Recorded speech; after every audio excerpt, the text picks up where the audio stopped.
Hello,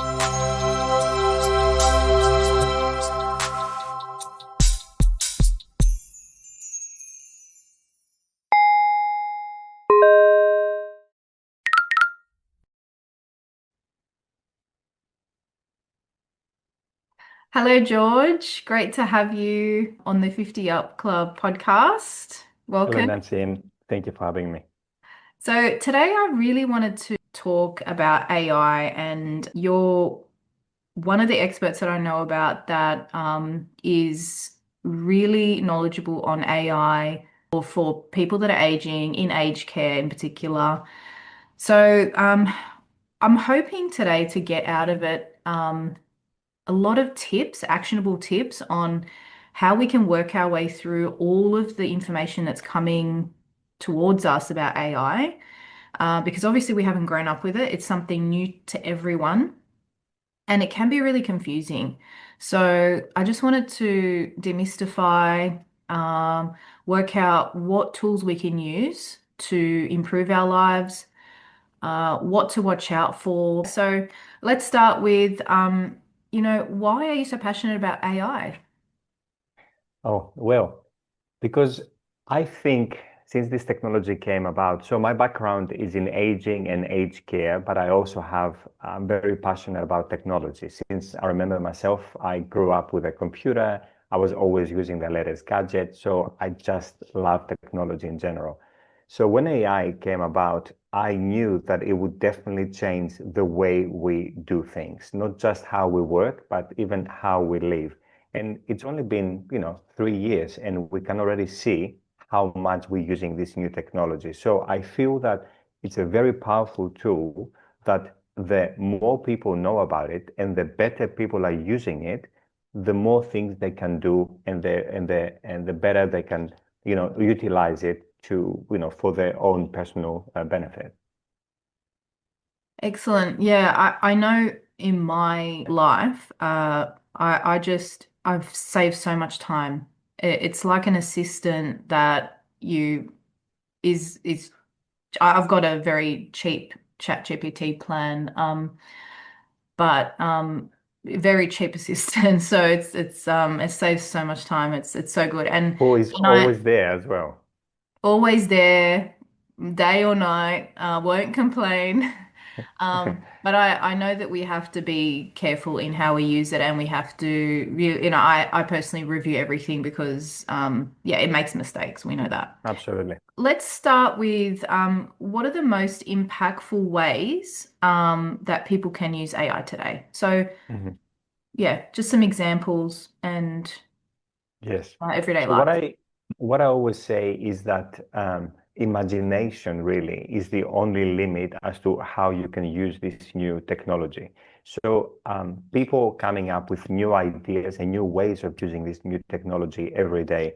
And sometimes I'm surprised as well when people I'm talking to, they're telling me that they're using it one way or another. And I'll give a couple of examples down the track as well. But let's start with the basics first. So it at the most basic function, it's an assistant that can help with writing. So any sort of writing. Say, for example, you want to write an email to a neighbor to, discreetly complain about a tree that's falling in your yard or something like that, that's growing over your yard, I meant. Um, it can help you it can give you a draft, a quick draft. You can just have a conversation with it, explain the situation like you would to a person, like you would to an assistant. And then AI can draft you a reply, which then you can use as your base to write an email. So text is the first thing.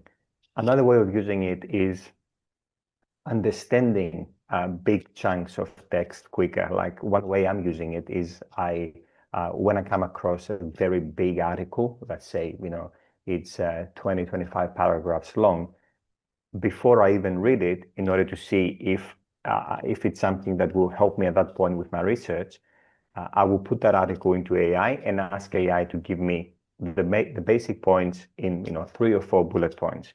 So it can help with summarizing text. There are a lot of things you can do when it comes to text, and that's one thing you can use AI with. Another one is photographs. So you can upload a photograph and ask for help with whatever you need at that point. And I will give you a very good example with that, which I was surprised when my mother came to me with this use of AI. So this happened now about a year ago. My mother, she loves gardening, and she has a big garden, and she spends a lot of time in the garden. And quite often, I don't know much about gardening, so please don't ask me anything about that. But sometimes she would, find a tree or a little plant that needed help or had a disease or this or that, and she would spend a lot of time Googling what would be the possible solution, the possible cause, and the possible solution to that. But with AI, what she's doing is she's taking a picture of the plant. She uploads that picture. She explains to AI where she's based so that AI can understand the climate and what area she's in, and then asks AI to tell her what the issue is. So now my mother is doing gardening only using AI. So she's walking around the garden and not only understanding the causes of issues that she sees with her plants, but also solutions with household items. So she doesn't want to use, if she can use things that she has around the house, like baking soda or this and that, she would prefer to use that rather than buying chemicals. So she's always prioritizing that. AI is very good like that with the user photos. Another one I that love that I want example. to yes, another one is that and that is something that I'm using quite often. But say some people are doing their family histories and they may find some documents that are written in handwriting that they cannot decipher. I'm saying this not because I'm doing our family history, but because I cannot decipher my own writing. So the way I'm using AI sometimes is you take a photo of that and upload it, and AI can decipher that for you. It can tell you, even if it gives you 50 or 60%, then because you know your own family history, then you can connect the dots. But it's very good at understanding handwriting and then typing it up for you. If you have someone's, a relative who has written letters in, the 50s or 40s, and you want to make that, you want to transcribe that into a typed up version, you can use that with AI as well. So really, I can be here for, 6 or 10 hours talking about possible ways of using it. But what I would like your viewers and listeners to focus on is that imagination, really. You can use it with anything. You cannot break this technology. You can go in and you can keep having a conversation with it until it gets you to where you need to be, or until it tells you that this is something that I cannot do at this stage. But you cannot break it. So, don't be scared. Go in there and start the conversation. I love these examples. A couple of questions came to mind. So with the plant diagnosis, I've actually seen something a few years ago where there was an app and you upload an image of the plant and then it diagnoses it.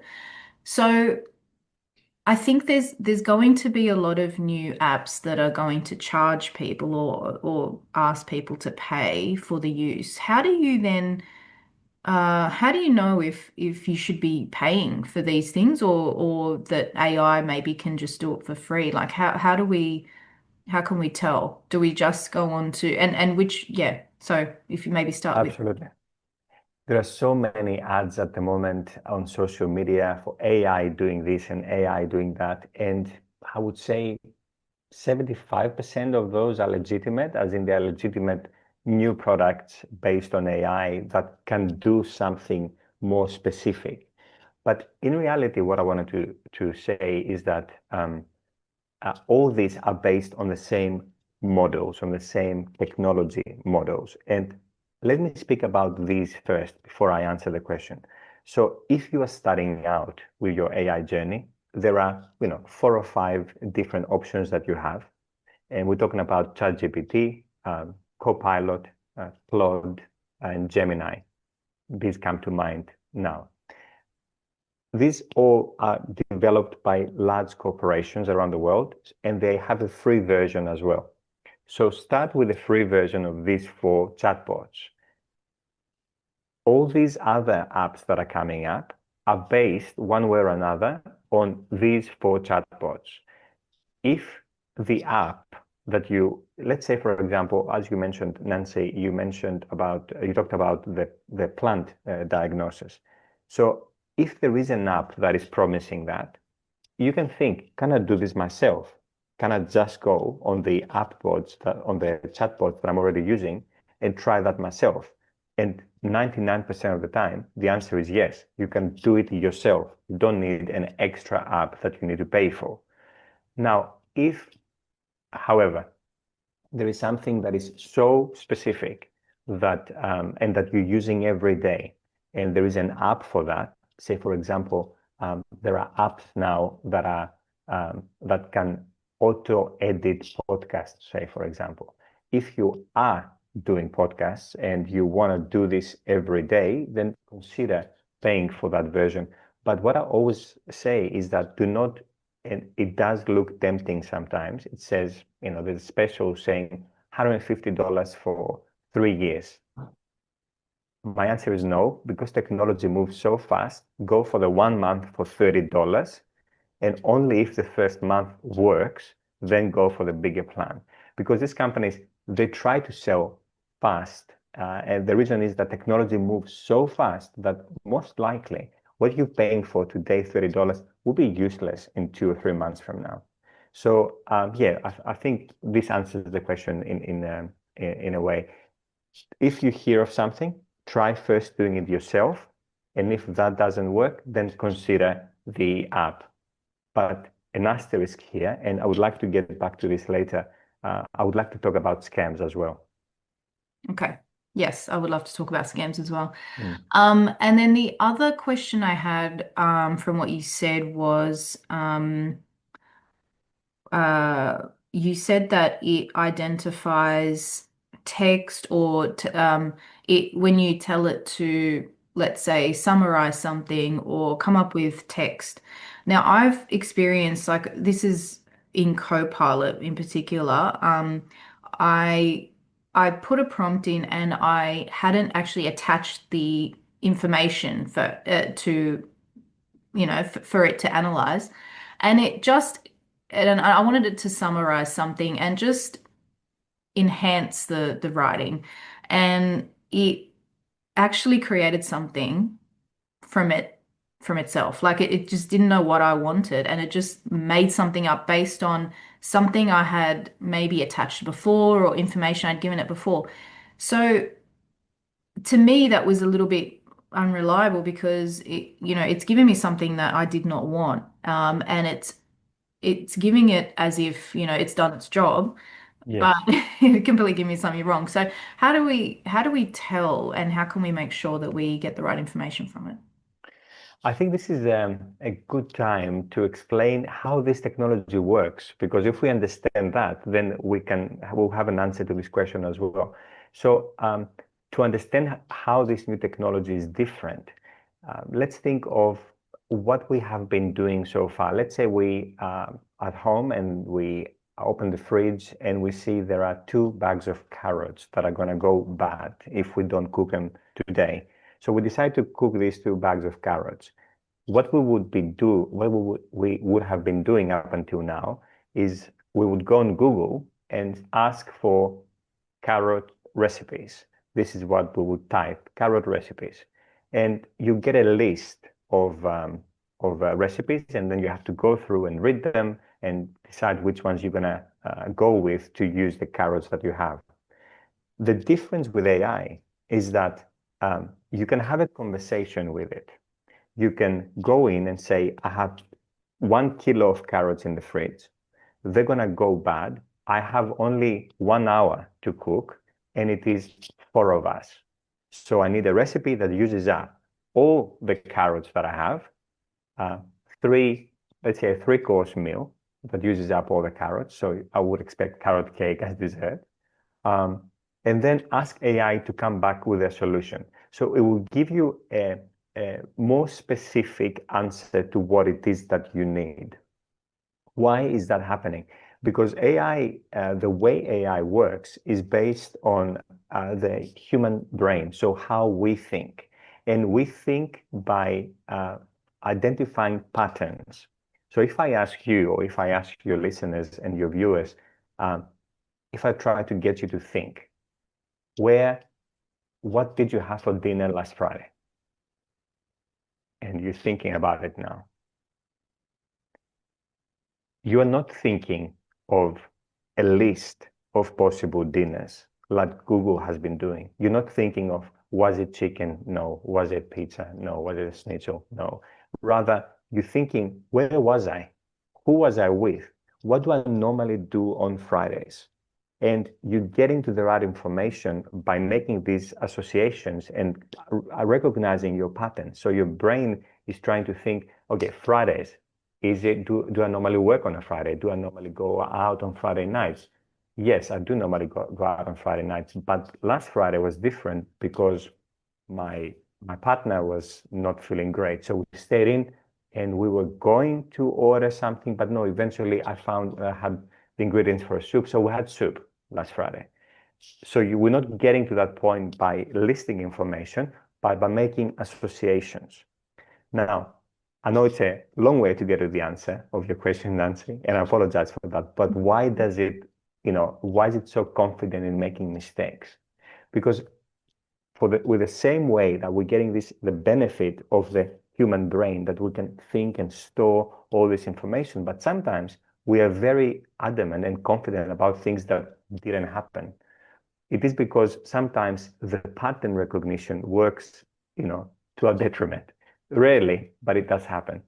So with AI, this is a side effect, and we call it, specifically in AI lingo, we call it hallucinating. It is when AI has recognized some patterns that make it confident in giving an answer, when in reality, this is not the case. So it's making up some information to fill in gaps.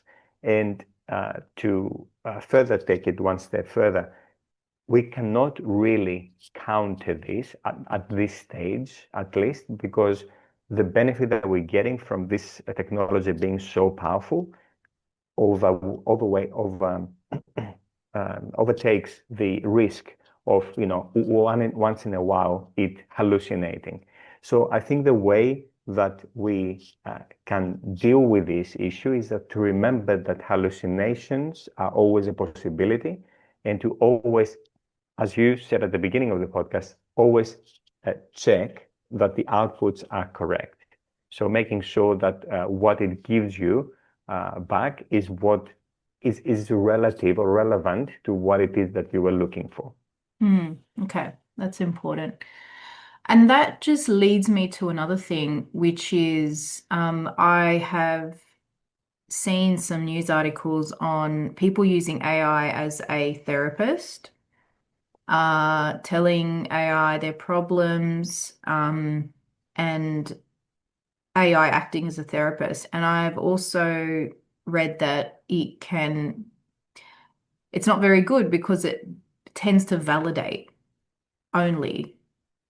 So it tends to support the user's view of what they're going through, and doesn't necessarily show them um, a different view for them to consider. So if they are in the wrong, it tends to validate them, which then would make one feel like, I'm in the right, and that therefore, their life is obviously not going to improve because they're going to keep making the same mistakes. So what about that? What can we do with that? I think in your question, there was also the answer. Uh, you said the same mistakes right at the end. What is the same mistakes? It's a pattern. AI is based on patterns. So when we're having a conversation with AI, this tool is not a person. It doesn't have understanding of our psychology. It doesn't have empathy. It is a pattern recognition tool.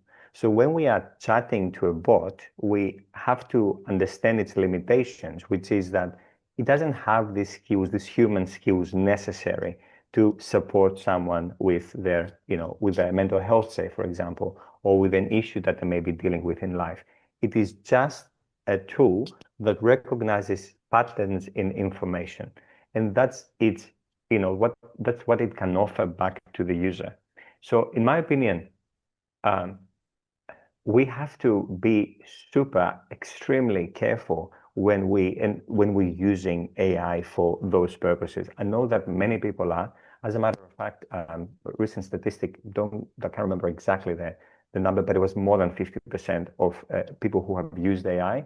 They have used it occasionally with that exact purpose. So sort of a counselor Yeah. or some assistant or relationship advice or something like that.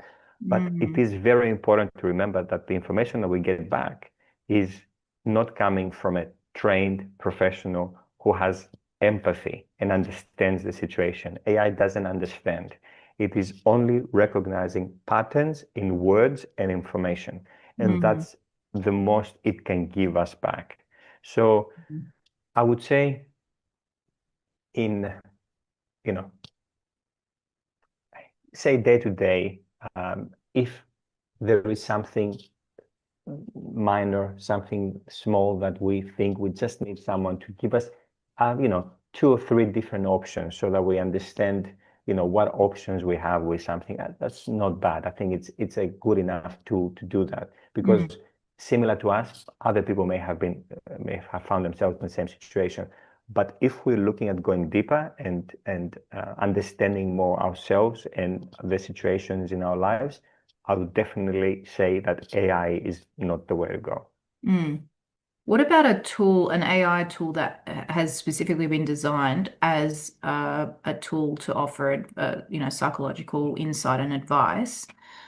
For example, maybe it's been trained on certain, streams of psychology, etc., and it can, is that, obviously that might be a bit better, might offer There are such tools wider out there, advice. and there are companies that are developing these tools. That's my personal opinion is that it's only been 3 years since this technology even started.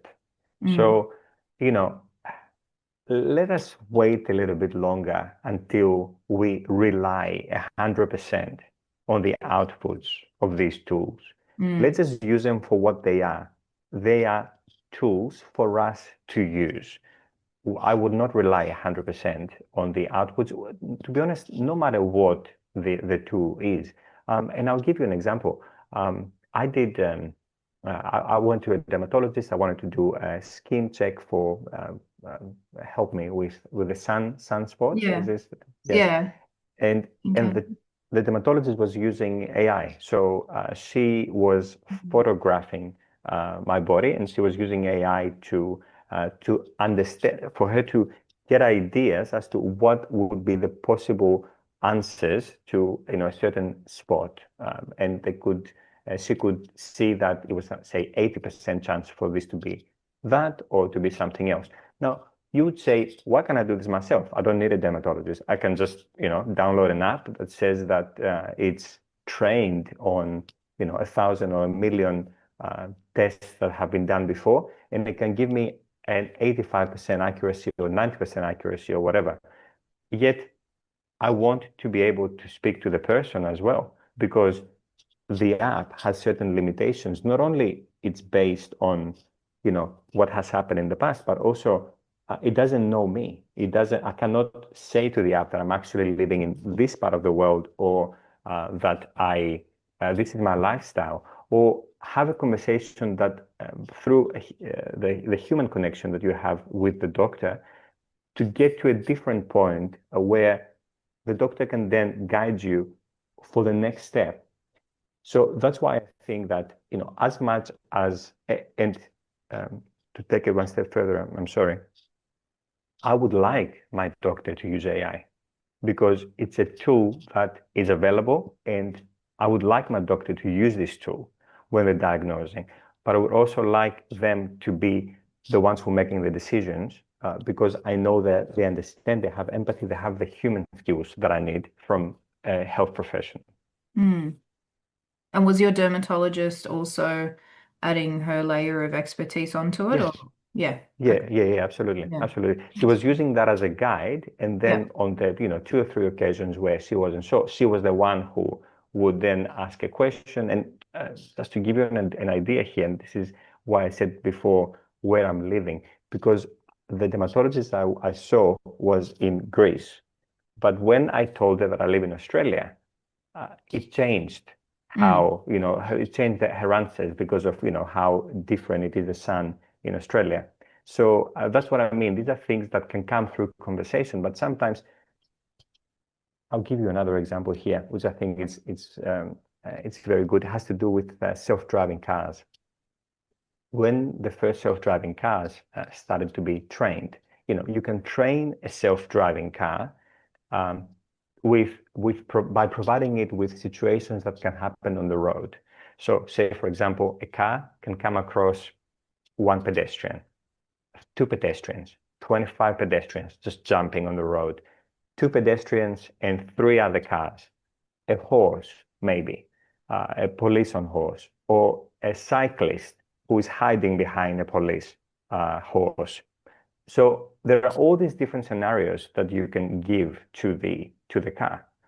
But in a real life case, which happened in the US, um, what happened when an elephant stepped in front of a car? Now, this doesn't happen every day, but it just happened so that there was a circus in town and there was an elephant parading and it stepped in front of a car. The car recognized the elephant as a wall and swerved to drive around the wall instead of stopping if it realized that it was an animal there. So this is a very specific situation that how can you think, how often does it happen that you have come across an elephant while you're driving? Most of us it has never happened. It will never happen in our lives. But this is what I mean. This is why these tools are never 100% accurate because life is much more complicated and much more, diverse in its possibilities than a tool that has been based on what life is. So reality is much more complicated. And that's why I think that AI is an extremely powerful tool, and we have to use it as such to complement our skills, not to replace us. Mm. Yeah, exactly. And I think also going back, you want that empathy from the doctor, from the dermatologist, right? You want the conscious conversation that you want to know that the person that you're talking to or the thing that you're talking to is conscious. Yeah. And we know that AI isn't. Um, okay, so just going back to, we spoke about some tools. What's the difference between the free tools? Because the free tools are very good and the paid tools. Now, the reason I started paying for ChatGPT was because someone knowledgeable told me that the free version doesn't collect your history. It doesn't learn about you as you speak to it. So, but the paid version does. What is that true? And what else? What Um, else are the differences? So for most users, most people, when they're starting out, you just need the free version and it's going to be powerful enough to do all the tasks you want it to do. In the example that I have given with my mother using AI for her gardening, she's just using the free version of Claude. So she's not paying for it. The main difference between the free and the paid version in all the tools is not how powerful the tool is. In reality, both the free version and the paid version, they're using the same model. So it's not that you're not getting as good answers compared to if you were paying for it. The main difference is on the limits of usage. Say, for example, if you need AI to transcribe one page of a letter that someone has written and you want this typed up, the free version will work fine. If you have, however, 25 pages, there is a limit there as to how many you can use under the free version. that limit resets. So say if you tried 2 or 3 pages and then on the fourth page it tells you you reach your limit, it will reset after a few hours. It will actually tell you when it resets. But and that's fine if you are happy to wait. But if you're not, or if you're using it a lot, like I know Nancy, you are. I'm using it. Yeah, most of my work, really, to be honest, has to do with AI. So I'm using it all the time. Then the paid version will allow you to have much higher limits, which I haven't met with my paid version yet. So that's the main difference. Now, on top of that, as you said, some tools we have, 1 or 2 features that you can use in the free version, that you can use in the paid version, not in the free version. It could be what you mentioned before. It could be that in the paid version, you can output AI video that you cannot do it in the free version, or in the paid version, you can output PDFs, say, that you cannot do in the free version.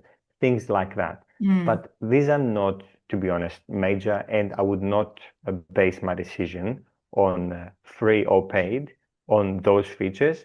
I would only base my decision on how much am I using it. Because if you are starting out with AI, you will not be reaching the limits that fast. But the more you use it and the more you're coming up with ideas of using it, the more you'll be using it, and then that's when the need to pay may come up. Yes. That's really good. Because most people, yeah, might not need to pay, but we know that prompting is very important, right? Do you have some tips on prompting? Prompting is you're referring to how we communicate. So when you access an AI tool, there is this little box there that you start the conversation. It looks like a text box, like the ones that we have on our phones. And that's where we write the prompts for AI. That's how we communicate with it.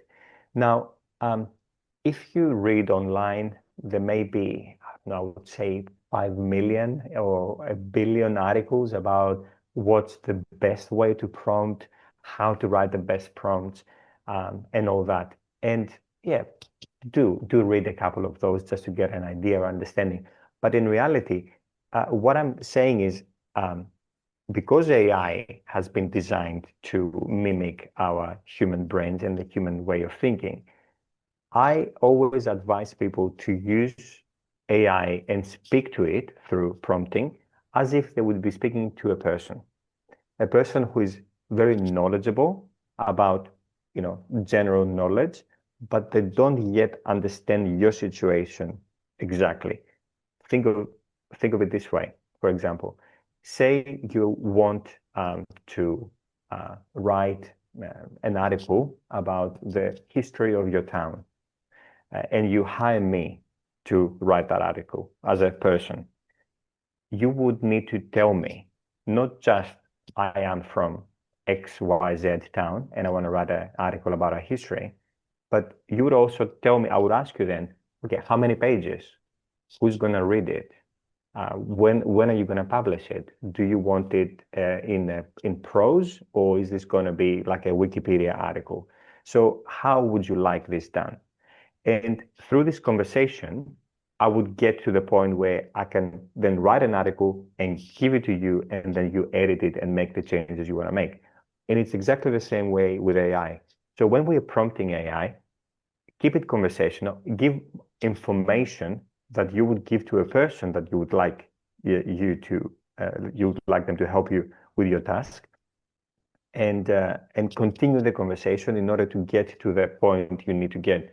As I said, you cannot break it. So if at any point you feel the conversation is going nowhere, or you're not getting exactly what you need from that conversation, start a new conversation in AI and start over. And now you know what didn't work before. So make sure you change something there. But as a rule of thumb, I would say give more information to AI if you want to get better results, and you give more information via prompting, because the more information you give, the more context you give, the more patterns and associations AI can do to get to where you need it to get. Okay, that's really clear. Thank you for that. And can I add Um, something else as well, Nancy, yeah, here? sure. I was going to say that you can even ask AI what it needs from you in order to get an answer. So say, for example, you want to, write a family recipe book, and this is your idea. Ask AI exactly that. I'm planning to write a family recipe book for, 3 generations of my family. What would you need from me to help me with the draft of this book? And then it would tell you what steps it would ideally need in order to give you the best outputs. Mm, yeah, that's a really good point. Um, so going back to when you said uploading documents for translation, etc., when we're uploading documents, do we have to worry about confidentiality? Where do our documents end up? Can other people see them? Will they be shared in, in the cloud, or where do they go? Yes. So as a general rule, I would say if you wouldn't be comfortable talking about whatever it is you're uploading at a coffee shop, then don't upload it to AI. That's a general rule. Now let's get into more detail. The companies that I mentioned before that develop the AI chatbots like ChatGPT, Claude, Gemini, and all those, they have security protocols in place, and they have the right, say, safeguards to keep information private. And this is the case with most of the apps that we're using as well. However, we do know that, and we see it on the news quite often, that every now and then there will be some security breach, and there will be some, hacker who has managed to get into a database and has extracted information. So for that possibility, for that, chance, I would say, I would not upload information that I would not like to be, seen in public at any point. Now, an asterisk here. I don't want to scare anyone because sometimes you don't even, it's not even you who's making that choice. Say, for example, you may remember a few years ago in Australia, there was a breach into an insurance company. And then information about people's medical history and medical appointments were just available on the dark web for anyone to access and purchase, including names and addresses and all that. So many times it's not even you who's making that decision. It is the service providers that are using these technologies. But in any case, if we're talking about how we can safeguard ourselves, I would say I would not upload any information that I would not want to become public at some point. And this is for the one in 1,000, 1 in 10,000 chance that the tool that you're using may be breached in the future. It's not like, Nancy, you have access to, because my mother has used AI for her garden, it's not like you will ever have access to my mom's garden and understand, what types of plants she has and how she's dealing with that. We're only talking about the case that, a malicious player accesses the database at some point in the future if security protocols get breached. That is the only time. But this answer applies to the software, to the chatbots that are developed by known and trusted companies like Google, like Microsoft, like OpenAI. If any of our listeners or viewers, if we decide to download one of the apps that we see an ad on Facebook, say, and it's an app that shows you with AI how you will look when you are 95, and you download one of those apps, then I would say that consider all the information you uploaded public at that point, particularly if the app is free, because in the technology world, we have a saying that if the product is free, then you are the product. It means that someone is using the data you upload for them to then make profit by selling this information to someone else. So yeah, keep that in mind. I would not use any of those little apps and things that pop up on social media that promise AI this and AI that, because then your data would be definitely available online. Mm, mm. Okay, so that's one thing we should fear. What's one thing we fear about AI that we shouldn't fear? Mm.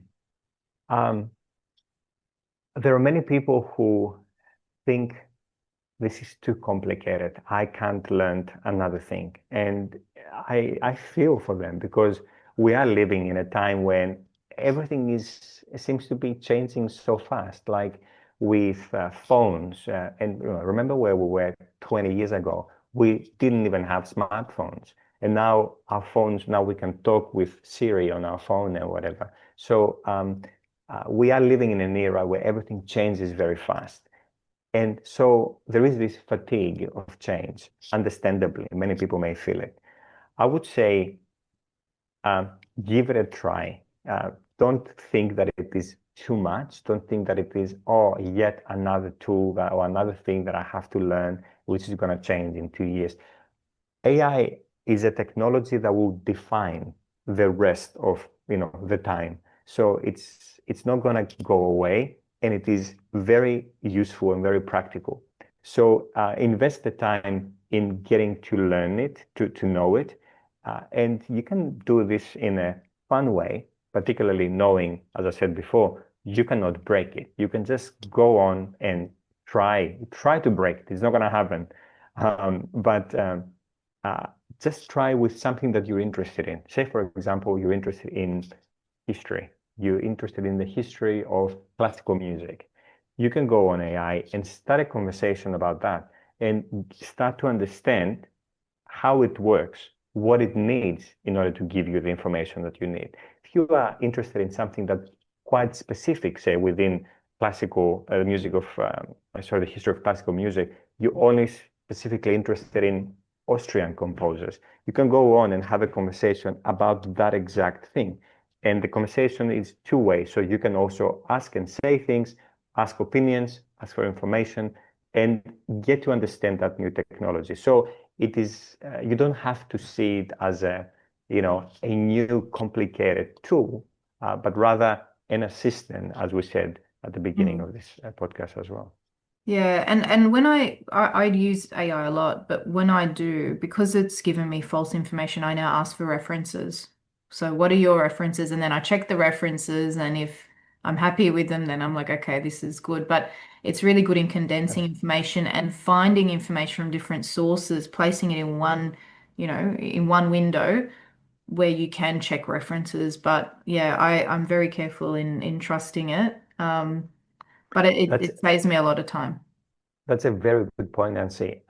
Asking for references, asking for sources. If the information you have just received is leading to you making a decision about something, you need to know that the references are right. So what you're doing is exactly the right thing. Ask AI, where did you get this information from? Give me a link as to where you found this information, because this is what you would do with a person as well.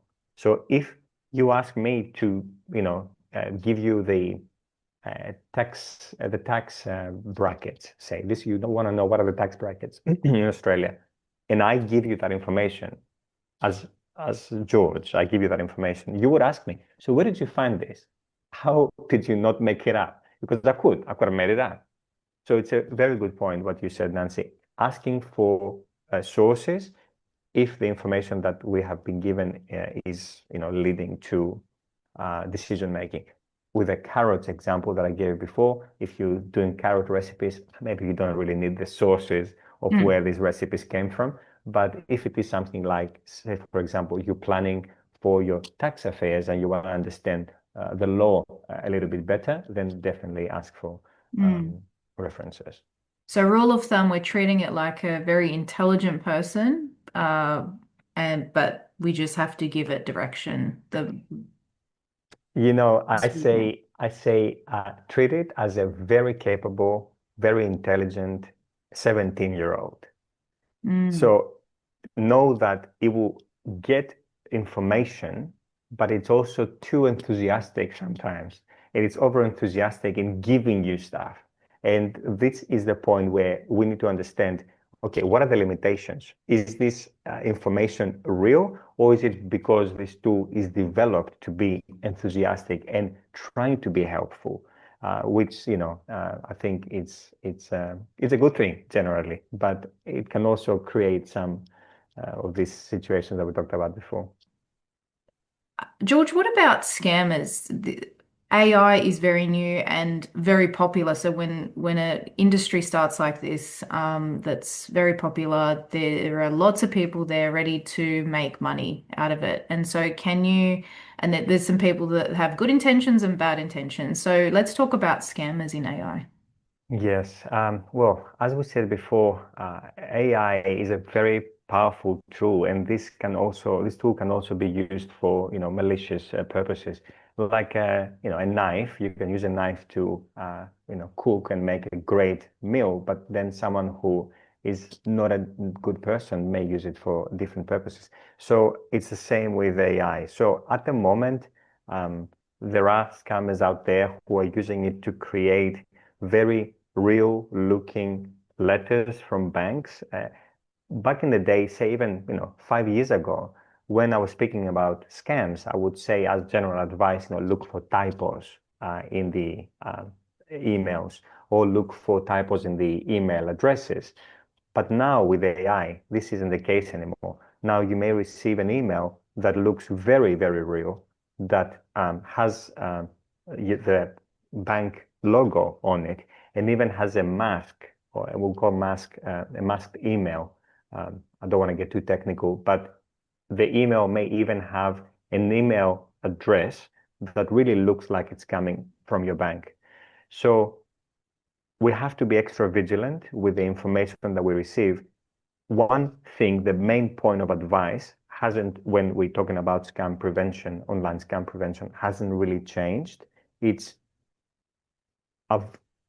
be aware of the created urgency. So if an email is asking you to be urgent about something, that's when you need to, take a step back, think, okay, is this really urgent? Is this really urgent? So maybe call your bank, not on the number that is on that email, but just go on Google, search for your bank, or go to your latest bank statement, find the number and call and say, this is what I got. Is this real? There is no government service. There's no bank that, that will want an answer from you in the next 20 minutes or in the next 1 hour, because this is what those emails try to do. The main point of the scammers hasn't changed, is to create urgency so that you don't have time to think logically, is this really happening? So be extra vigilant with that. The other point I wanted to raise with the scams is that, and as they're getting more sophisticated, there are now tools that allow to create, to copy voices.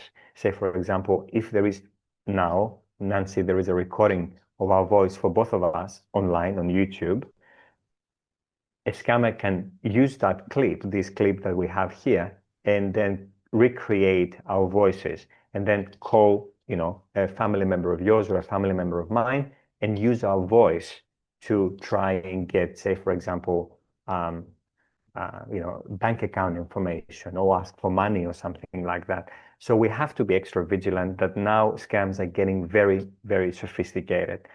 One way of countering that as well, this is something that I came up with, we came up in my family, is that we have a sort of a security word.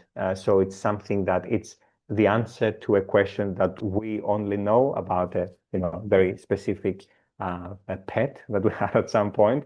So we only know this answer. This is nowhere. It's not available online. Nobody else knows it. So we've said that if we ever have doubt about whether the person we're speaking to is the real person, then just ask that question. The AI or the scammers won't have a way of knowing the answer to that. It may try to evade the answer, to avoid the answer, to avoid to answer. And yeah, I think this is something that we do need to be aware of. Generally speaking, scammers are using AI to create more sophisticated tools. Mm. It's very scary. Yeah, I've heard of that safe word. You're having like a safe word or answer to a question that's really, really clever. And always, contacting the bank or ATO or whatever it is, you have taxes owing or you have whatever. And a lot of people, see it as a real message and are afraid that if they don't respond, something will happen. And so, yeah, this is really good advice. All right. Well, I think we've covered everything. George, this has been really helpful. Thank you so much. It's a lot of information to help people who have been a little afraid to get in and try AI to start, and some really good guidelines on what to do and what not to do. Thank you Thank so you very much much for for your having time. me. Yeah, thank you so much for your time, George. It's been a pleasure. Thank you.